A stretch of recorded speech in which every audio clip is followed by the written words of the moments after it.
Kerana sesungguhnya dia berkunci kejayaan kita. Ratusan tahun lamanya kita dijajah silih berganti, dipecah perintah, diasing-asingkan di antara satu kaum dengan yang lain sehingga kita menjadi lemah. Hanya apabila kita bersatu, barulah kita menjadi kuat.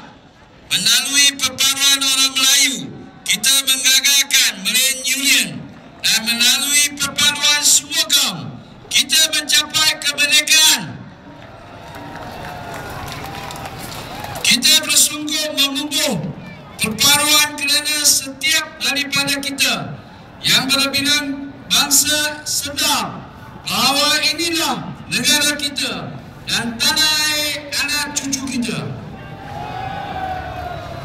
Lantas perpaduan terbina melalui kompromi telah ansur pengorbanan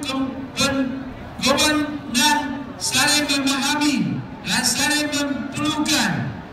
Kita insya bahawa perpaduan mewujudkan sebuah negara bersatu padu, mereka lagi berdaulat.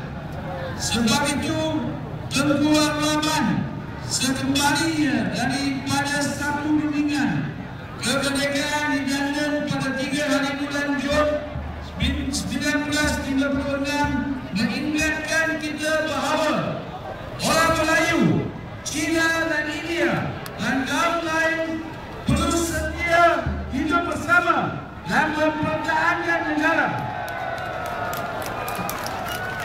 Kita berbeza daripada lain-lain negara di dunia untuk bertubuh sebuah kerajaan yang merdeka.